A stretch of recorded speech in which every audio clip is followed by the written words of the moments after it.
кезінде Ояздың орталығында бұлай казармалар болған. Қазір біздің неде. Біздің гарнизондар бар осында, Қазақстан мемлекеті. Орталық осылай болған. Аягөз өзенінің бойы, мына жерде Аягөз өзенінің бойы. Осы жерде алғашқы Аягөз округінің орталығы осы жерде салынған. Бұл қазір не? Бұл әскери гарнизонның қарауында. Сергеополь военный городок деген осы ма? Иә, осы. Шет анау басында. Осының ішінде қалып қалды. Осының ішінде тарихи орындар көп. Осының ішінде қалып қалды ма? Иә, ішінде біраз бар. Оны жаздан көрейік, оны аралауға болады. Қазір кіргізбейді дейсіз ғой? Қазір керек жоқ, қазір енді уақыт кетеді. Иә. Мынау приходская школа болды дедіңіз ба? Осы болған приходская школа, шіркеу болған. Осының ішінде? Иә, осының ішінде шіркеу деген церковь деген сөз ба? Церковь, иә. Орыстың. Оны не кімдер? Орыстар сатып қойған ба? Орыстар салған. Қай жылы? 1841 жыл ма? Кім үшін? Өздері үшін салған ғой енді. Әскерлер келді ғой, соған Ояздың өкімет келді. Олар христиан дініне шоқынады, олар молдалар, поптар бар, солардың бәрі нету керек қой. Сол үшін салған. Содан мектеп салған. Әскерлердің балаларынан орыс тілінде. Орыстардың негізінде. Иә.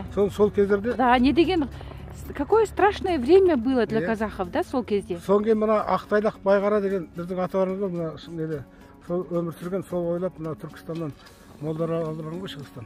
Тұра тұрыңыз, қалай кім? Ақтайлақ Байғара. Ақтайлақ Байғара деген? Иә, Байғараның баласы Ақтайлақ. Осы Сыван елінің Сыван орналасқандағы ең мықты би болған. Би?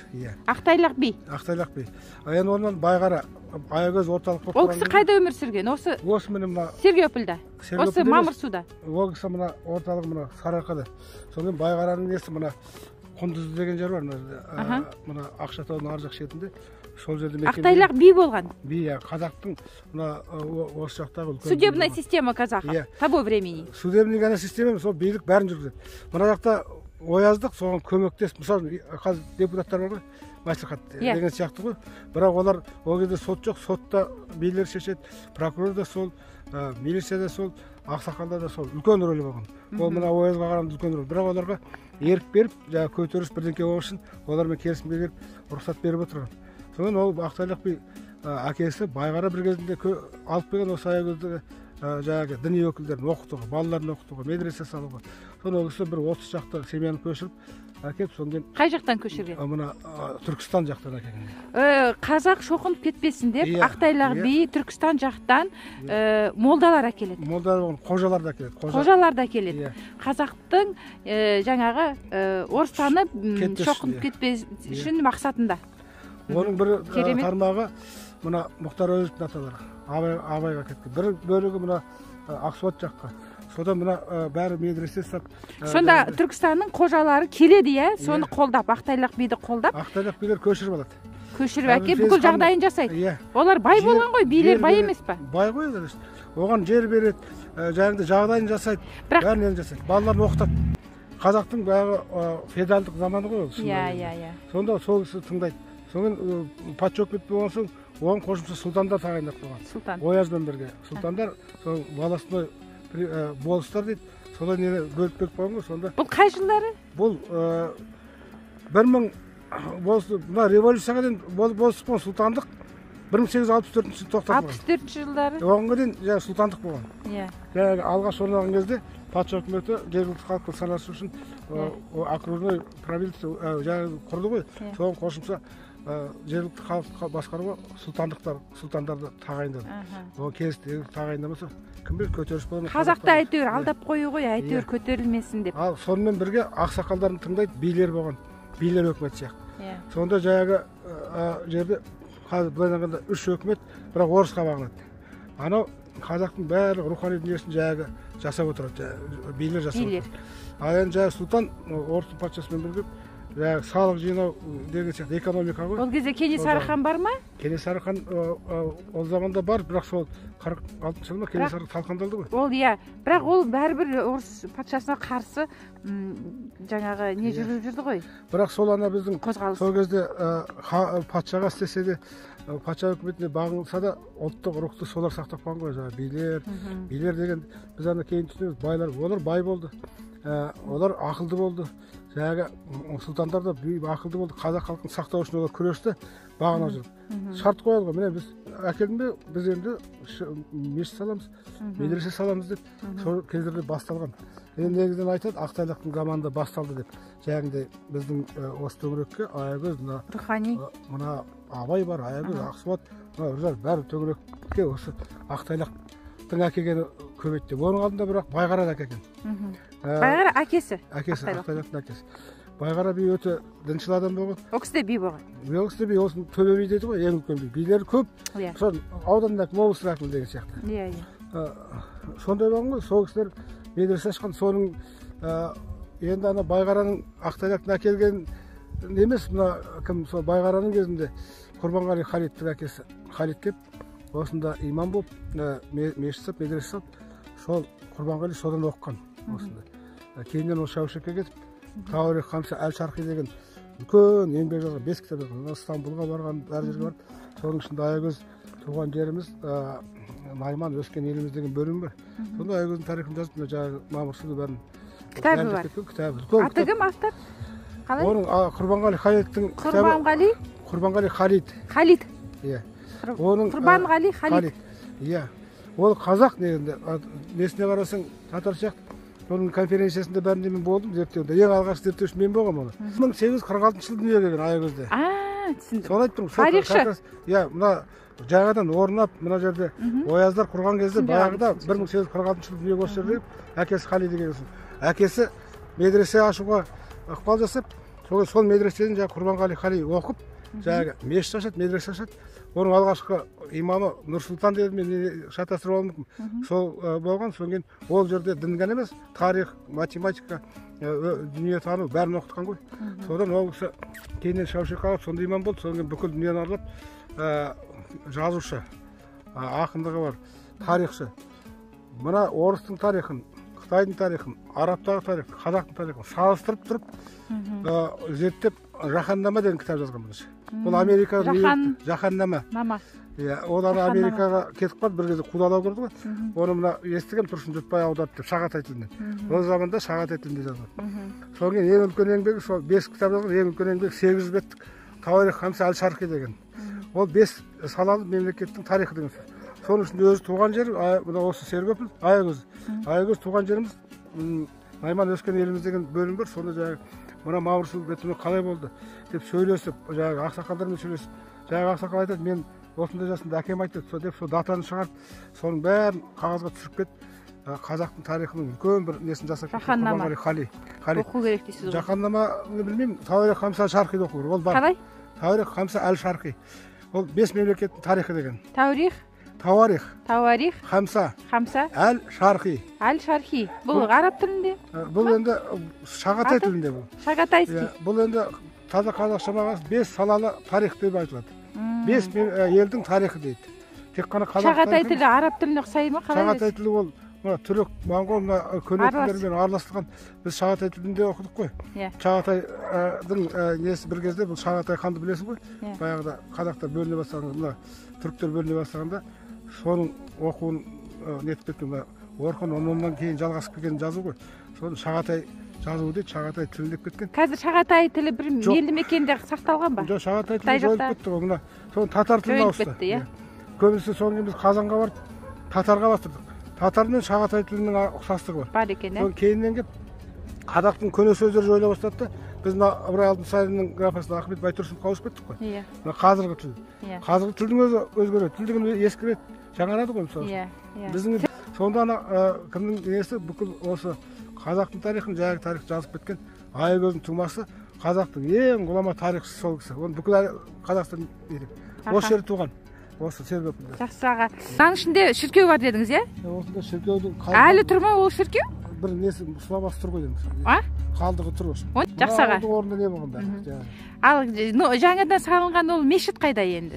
Ой, кейіннен сол шіркеу салынған кезде. Ол бұзылып кетті ма? Орны бар ма? Орнында білмеймін қай жер екенін айта алмаймын. Ана жерде солдаттар қарап тұр бізге. Ана жерде не? Біздің мешіт бар ғой. Қазір Сергөпіл мешіті бар. Иә. Мен сол енді бұны. Сол жаққа барайық па? Қазір маған хабарласады. Осы жерден бастала ма НКВД? Не, мынау әскери военный түрме болған бұнда. Мына ауыл шаруашылық. Ауыл шаруашылық мына жерде кейіннен ВСО болды, әскери объект болды. Міне осының бәрі мынаның арғы жері прокуратура болды баяғыда. Осы соңғы кезге дейін. Осы жерде түрме болды. Осы жерде әскер келді. Осы жерде военный комендатура болды. Жаңағы уақытша келіп қамағында да осында келді. Жаңағы жерде. Қазір мынаның бәрін өзгертіп міне салып тастады ғой. Былай қарай. Жерде НКВД болған. Иә. Қазір мынау қазір немене өтіп кетті, жекеге өтіп кетті. Кімдікі ғой деймін. Рысбек сатып алды ғой. Мынада қазір бет лаборатория бос тұр мынау. Қаланың несі. Запасный резервный сияқты. Мынаны қаптап жасап қойды. Мынада КГБ болған осы. 90 жылдары. Мына біреуін алдымыздағы. Иә. КГБ болған. Мынада мынау не болды? Теміржол прокуратурасы болған. Bir кездер осында НКВД не бәрі осы. Мына аймақпен айналып шықты ғой. Соның бәрі жаңағы Сәкен Сейфуллин кім болсын, келіп осыны жатқырып, осы жерден кеткен мына жерге қойып отырғаны ғой. Мына соның қалдығы. Бұны қазір мемлекеттің балансын алып жатыр ғой.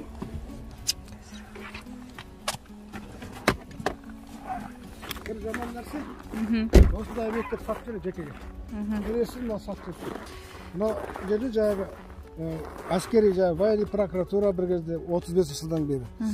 Жаңағы КГБ, бұрын НКВД, соңғы мына милицияның бөлімі, соңғы әскерлердің комендатурасы бар ғой. Сен жақындай қаға? Иә, солардың бәрі осы тұста болған.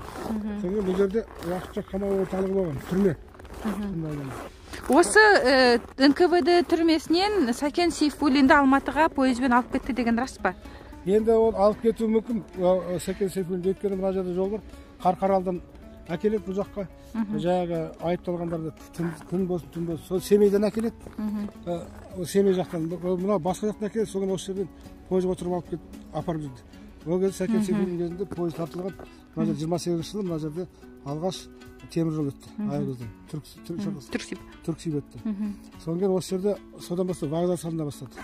Соңғы сол 30 жылдары осы жерде жаңағы силовой структура дейді, жаңағы прокуратура, деген сияқты соңғы әскери ұстау орны. Сонда мынау сол 30 жылдары салынған мекеме ғой, иә? Иә, осының бәрі ар жағында солай, жаңағы. Просто олар несін, қабырғалар керемет, мынаны жөндеп алып тастап жаңалап тастады ғой. Мынау енді 70-80 жылдардағы ғой. Бақтыөмір аға, осы мекеменің ішінде, осы нысанның ішінде дауыстар шығады дейді. Адамдар сол үшін әлде міне замоктар қанша мекеме бұл жерде жұмыс істеді, қорқынышты дейді іші. Мен енді естіген, бірақ өзім көрмедім. Адамдар жүрген сияқты дауыстар шығады, азапталып жатқан адамдардың дауысы шығады дейді. Қазір мына біздің роботта бар ғой, уақытша несі бар. Онда ол жерде де қинау анау кейінгі болды ғой. Сол робот болмай тұрған кезде соның бәрі осында бар ғой.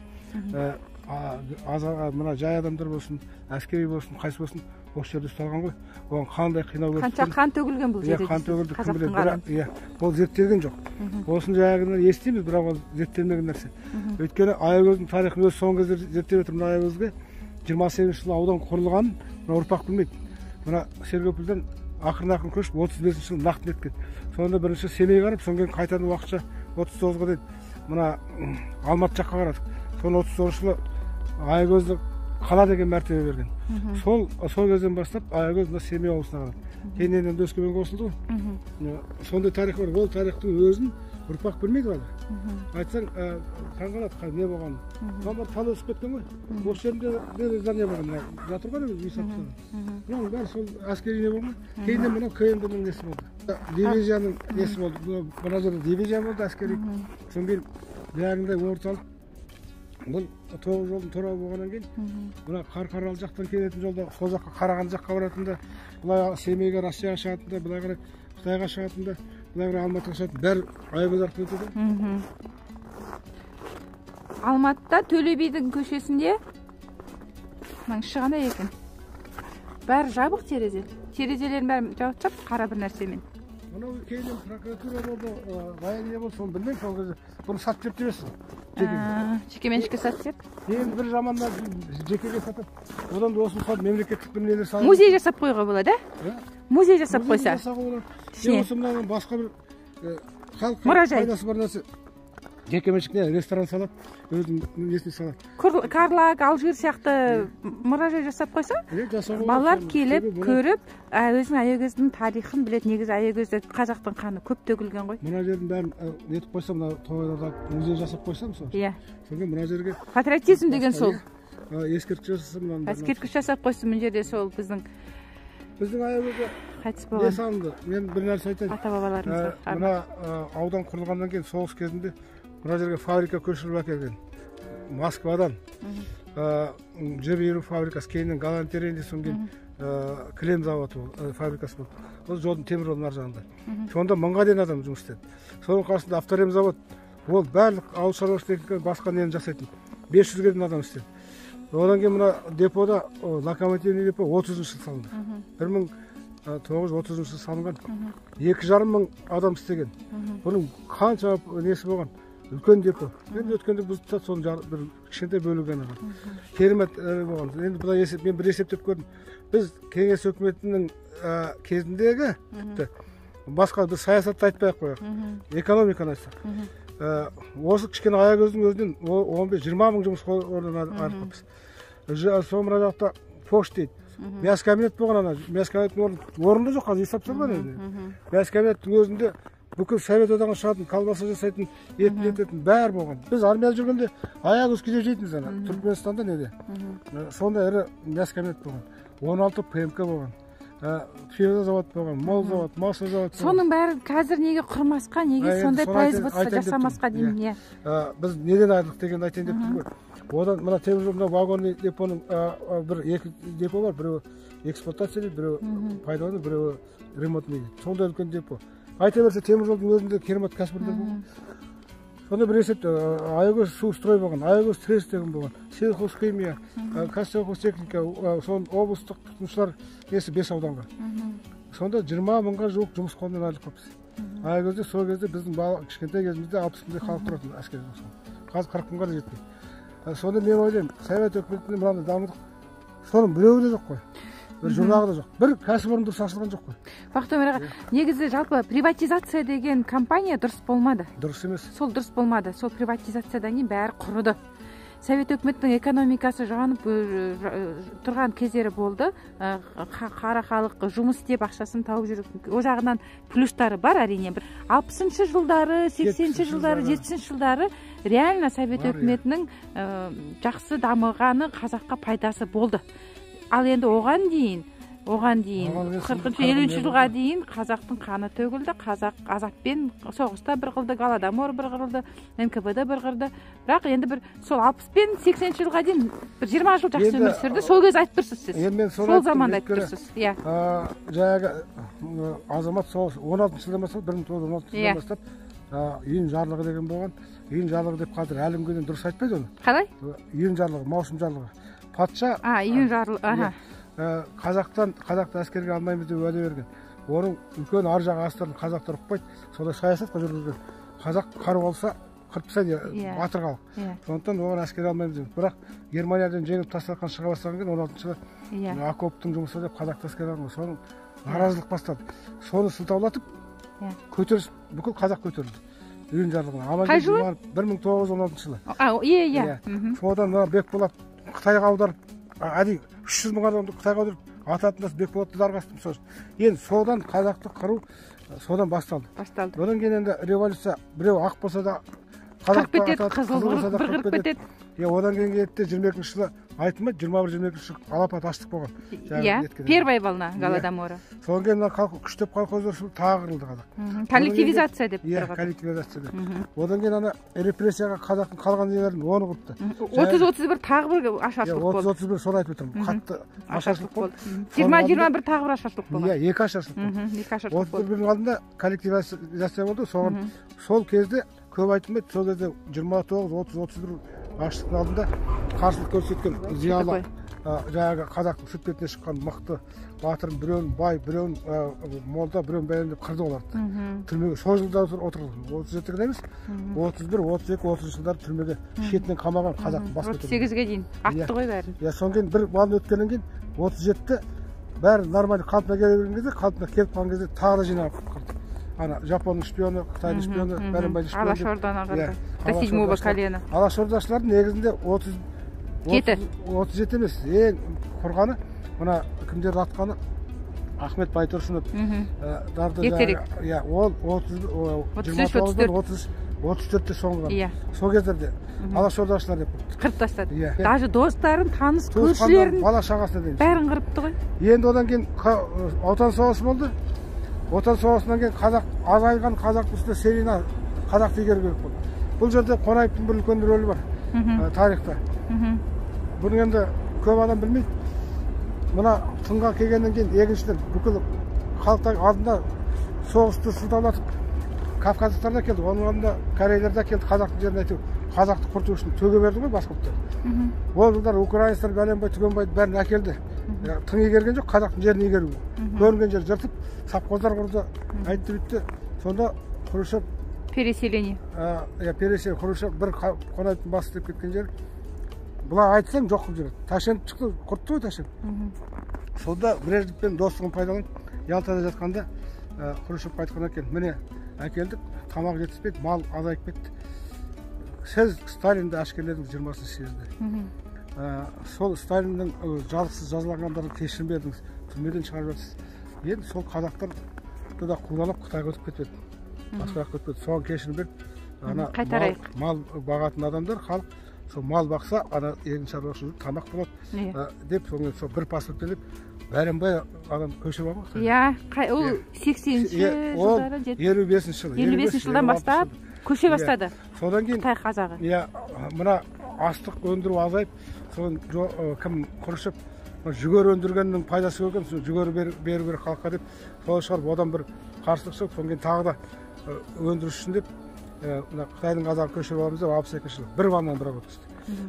Соның есесінен біз 21%-ке шықтық, 18%-ке шыққан, 23%-ке шықтық. Өз елімізді азайттық. Сол кезде шықты, мына селение крайлар құрамыз деген Қазақстанды бөлшектеп тастау керек болды. Соны халықаралық конвенция бойынша 15-16% болса, ол мемлекет бөлшектеп тастауға болады екен. Жер ұлты сондай. Соған жақындап қалған ғой. Соның Қонаевтың арқасында көшіріп, енді статистиканы қараса 60-шы жылы 23% болып кеткен. Наоборот, жаңағы көшіріп алған. Байқамаған ғой. Кремльдің политикасы қазақты бөлшектеп тастау? Бөлшектеп, мына мемлекетті, қазақ деген мемлекетті құрту ғой. Құрту, бөлшектеп, мына жақ дұңға, мынау ұйғырдікі, мынау орыстың районы деп. 7 облыста Россияға қоспақшы болған. Мына жақты Өзбекстанға бере салады. Соның үшін ар жағын мынаның бәрін алып кетеді, жетеді. Соны ештеңе қалмайды, қазақ бір Қытай сияқты бір екі облыстығында. Қытаймен де жақсы болды ғой олар ол кезде. Енді сонда біздің тарихи тұлғалардың кейін аман қалған тарихи тұлғалардың үлкен еңбегі. Мына WhatsApp-та неше түрлі жазады ғой, кеткен адам бәрін жамандай беруге болмайды. Болмайды.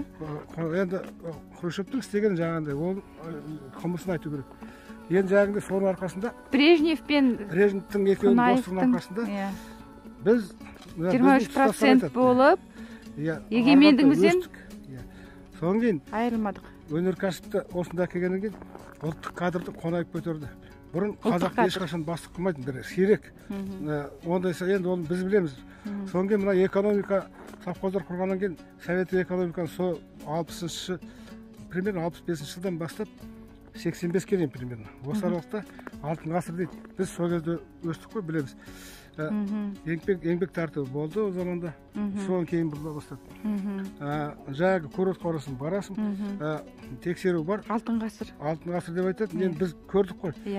Мектепте оқығанда да керемет болды. Мен мына мектепте оқыдым, екінші мектепте. Содан кейін бері қарай мынаның ар жағында. Содан кейін 85-тен бастап бұзыла бастады. Ана кім кетті ғой, өкімет ауыса бастады да, Горбачевтың кезінде бұзыла бастады ғой. Сол мына шаруашылық есептеді. Бұлар коммунизмді құрудың басқа жолын таңдаған ғой. Қытай Троцкийдің жолын таңдаған. Соны ұсақ буржуазияны құртамыз деді, бірақ ақырында біртіндеп келіп өздері мына мемлекеттік қызметкер ұсақ буржуазияға айнала бастады да, әділетсіздік кете бастады. Коррупция жаңағы. Сол кезде формализм, бюрократия деп еді ғой сол кезде. Соны Брежневтің кемшілігі сол жағын босатып алды да, ояна бастады. Қазақтың бір балабақшасы қалған Алматыда. Сонда Алматыдан Қонаев 4 балабақша аштырды. Ерте өстік. Бірақ мектеп болыпты ғой Алматы, қазақ мектебі. Бірақ бақша ол бір мектепте жаппақшы болған. Соны қонайып 4 балабақша аштырды біздің кезімізде 80 жылдар. Содан 3-4 мектеп соны араласты аштыра бастады. Соны ауылдарда мектептер аралас болсын. Мүлдем орыс класстарын ашып тастаған ғой бір кезде. Сол сөйтіп қазақтандыра бастады. Соны пайдаланды. Қонаевтың еңбегі зор екен, ұлтқа. Мына Аягөзге келген. Қай жылы? 74 пе сол жылдар келген. Сонда кім деген Унисянов деген бірінші хатшы екен. Аягөзге келеді. Мына жақты болады. Бұның енді несі әйелі жолдасы осы жақты қой. Кімнің? Қонаевтың. Камал Кадыржановтың апайы. Осы әйелі орыс? Әйелі Камал Кадыржанов Қонаевтың апайын алып отыр. Иә, сонымен бұрында келген. Сонда Аягөзге не істейін деген ғой. Бәрі жақсы екен. Аягөзге не істейін деген ғой. Ана кісі айтты, бізге телевизия жоқ. Үлкен халық көп, больница дұрыс жоқ. Больницада Нұрсұлтан Аржан тұр ғой, сонда ғана болған. Больница бар. Деп соңғы мына жақта көпір жоқ. Деп үш нәрсені айтып қапты. Телевизия, орталық больница. Анау 60 мың тоннаға арналған астық нетен элеватор ғой, ол жұрнағы ғана. Элеватор. Осы ғана ма деп соны қаржы бөлдіріп салып кеткен ғой, сол кісі мынаны Аягөзге бір жерге. Ол ана кісі қорқақтан көп айтсам бермей. Сонда жаңағыны салдырып, сол 77 жылда салынып бітті. Бірақ жылда салды ма? 5 этаж ана элеваторды қосып жасады. 5 этаж аурухана ма? Иә. Соны Аягөзге сол жылдар салынған. Ана жақта телевизия жасатты. Қонаевтың келгенде бір шапағат тиіп кетті. Тан жақтағы телевизиясы Қонаев атамыздың арқасында дейсіз ғой. Енді соны жүрген жөнінде қай жерде сондай проблема болса сразу ана ақша керек, оны бүйту керек деген емес, сразу бөлдіріп шешіп жасап жүрген ғой. Аягөзде соңғы Қонаевтың жобасы болған еді. Мына Тарғыбатай облыстың орталығы аламыз деп. Облыс ашпақшы болған ғой. Аягөз жобасы бар, әлі күнге сақталғанша. Сол Қонаев тұрса, 1-2 жылдан кейін мынау Аягөз Тарғыбатай ауыл шаруашылығы облыстың орталығы болмақшы. Сондай бар енді Аягөздің айта берсе көп нәрсесін айтуға білемін. Жарайды, тоңып қалдық тағы да. Кірейік машинаға. Міне осы бұрынғы НКВД-ның нысаны.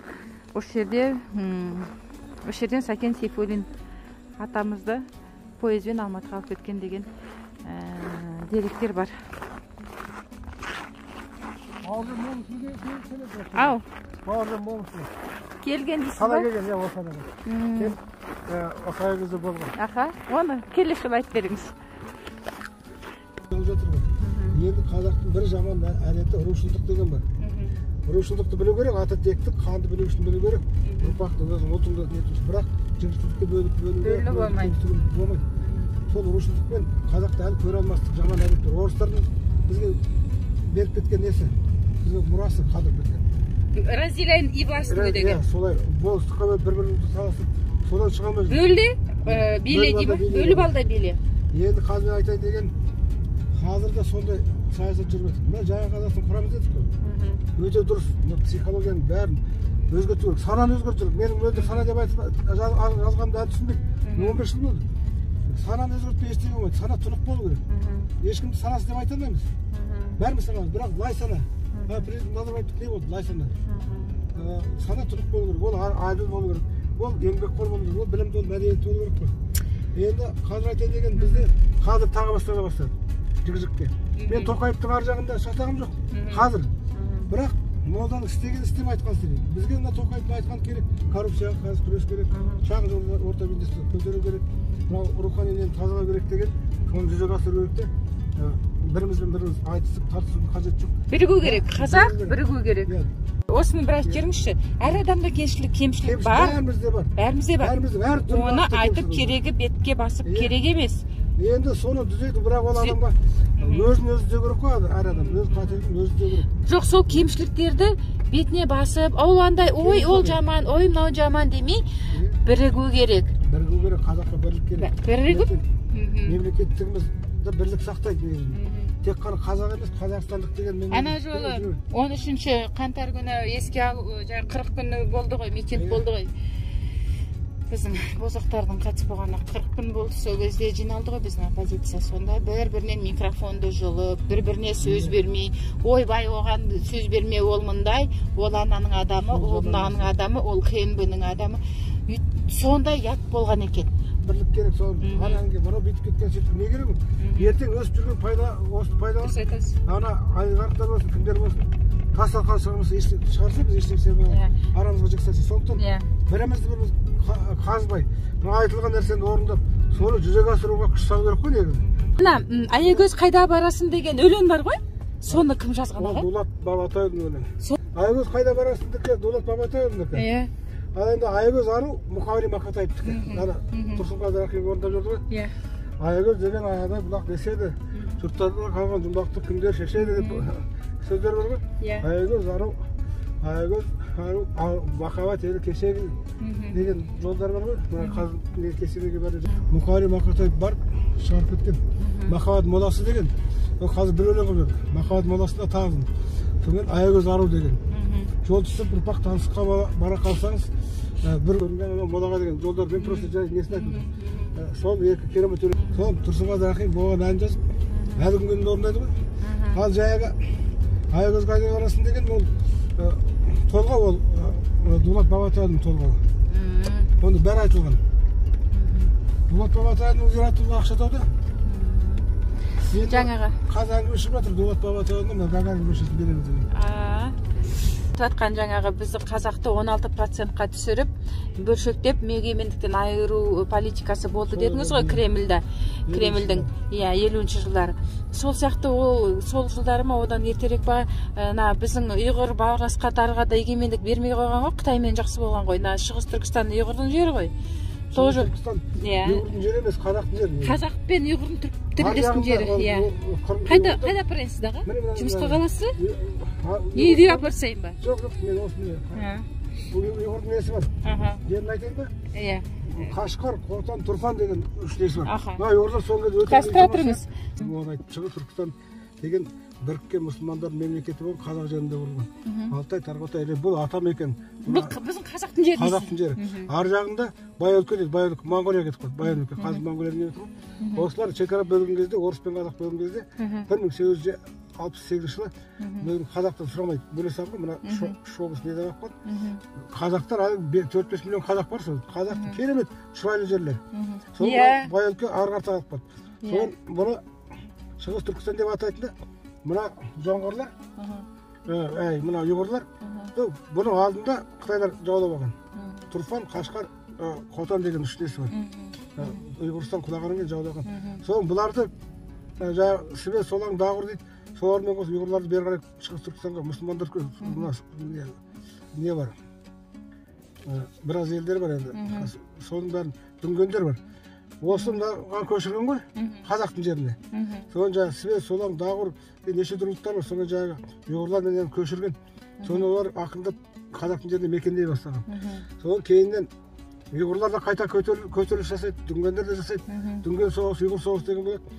Сол жерде қазақтың жері айтып бір халық болсын ағайындасып, қазақтар жерін берген ғой, кіре беріңдер, мұсылманбыз бірге соғыстың неше тұр болды. Соған бұл мұсылман діні мықты ұстанған діні мына дүнгендер мен ұйғырлар. Кейіннен Шығыс Түркістан деп, мына үлкен Түркістан, Өзбекстан, Қазақстан, Түркменстан, Қырғызстан, осыны үлкен Түркістан деп атады да, Шығыс Түркістан, Шығыстағы Түркістан деп аталып кетті. Ол қазақтың жерінде жағы сен айтып отырған самолетпен өлтіргенді айтайын. Сондай бір дерек бар, оқыған едім. Иә, ол ұйғырская делегация летела в Москву, чтобы... Ұйғыр емес, ол өтірік айтады, қазір мен айтамын. Ол жерде Шыңсықсай деген мына бөлек мемлекет құрды, мына Қытай революциясы жүріп жатқан кезде. Жапониямен сол ес шығып жатқанда, сол мемлекет қазақтарды мына ұйғырларды апарып тіріден кешірді. Издевательствоның көкесі мына бізде жоқ. Тіріден алдап конференция өткіземіз деп қазақтың жерлерін алып та мөлшекесті бірінде қағыпсып өлтірген ғой. Қарған оның ішінде ұйғырлар да бар. Әсіресе қазақтарды қарған жерін алу үшін. Соған қазақтар ашылып көтеріп, ұйғырлармен қосылып, қырғыздар бар, ұйғырлар бар, өзбектер бар, дүнгендер қосылып, мұсылман елдер Шығыс Түркістан мемлекетін құрамыз деп, жаңағы Шыңсықсайдың мемлекетін тасталған шығар ана жақта. 45 жылы, 44-45. Оның алдында да болған енді мен қысқаша айтып отырмын. Қытайдың әскерін, Шыңғысайдың әскерін Шаңқайшы деген несі болды, ол Белгвардия сияқты ғой, қайғанға кетіп қалды. Соларды қуалап, оған мына біздің Совет өкіметі мемлекет керек болды да, бір орталық. Қолдап, солардың кәдімгідей соғыстың аяғында Жапонияны жеңген соң инструкторы жіберіп, Қытайдың әскерін тастаққан шығып, Шығыс Түркістан мемлекетін, мұсылман мемлекетін құрған. Бұнда Шығыс Түркістан мемлекеті қазақтың жерінде болды, ұйғырлар көптеу болды, дүнгендер болды. Соған кейін 49 жылы Қытай коммунистік несі құрылды ғой, партиясы құрылып, Шығыс Түркістан еткен кезде бұл мемлекет керек жоқ болып қалды. Алло, қазір алло. Сөйтіп Бақыт Өмір аға екеуміз бүгін Аягөзді шарлап, кішкене 2-3 жерге барып, тарихи деректермен танысып, Бақыт Өмір аға өзінің жаңағы білгенін айтып, болашақ ұрпаққа құлағына алтын сырға деп. Сондай мақсатпен біз Аягөз тарихи деген бір цикл бастадық.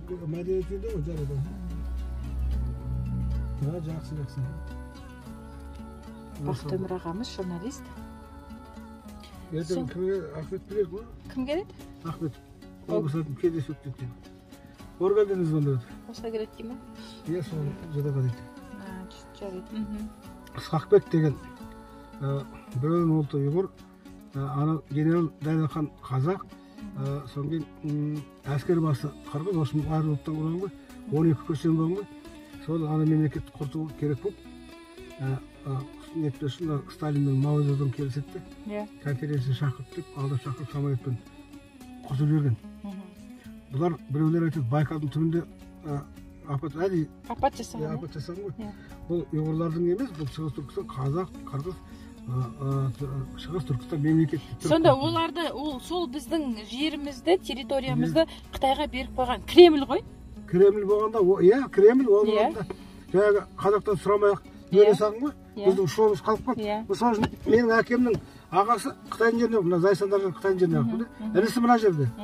Соны алғанда бөле сағын ғой бұлай.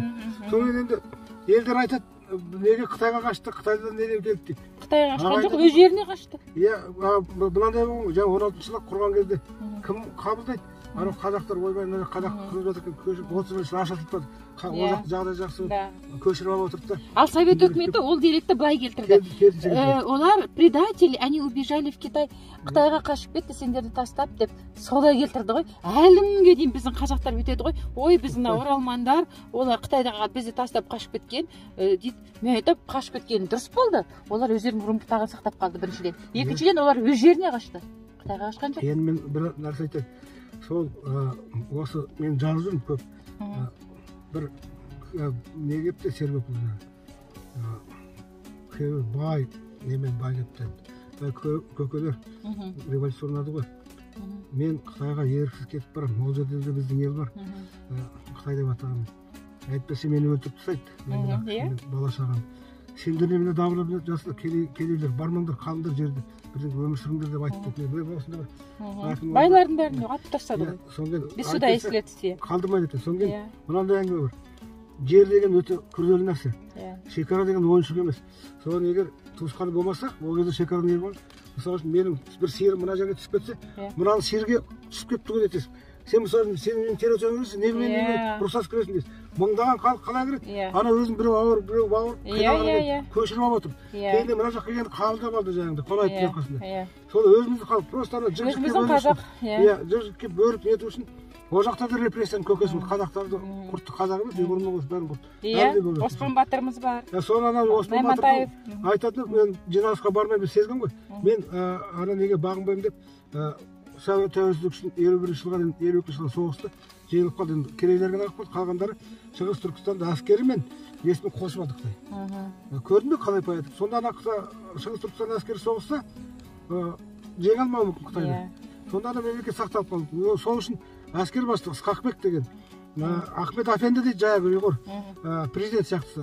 Ысқақбек не Дәлелхан Сүгірбаев деген қазақ, ол не әскер басшысы. Солардың бәрін бір самолетқа жинап, сонда кім бармай қалған? Башбай мен кім бармай қалған? Осман Батыр. Осман Батыр сезген. Оспан батыр мынау моңғолмен де қытаймен де бәрімен араласқан неткен ғой. Қазақтың жерін бермеймін, қазақ билесін нетпеймін деп. Мен ана орыстың генерал атағын алмаймын деп тұрып.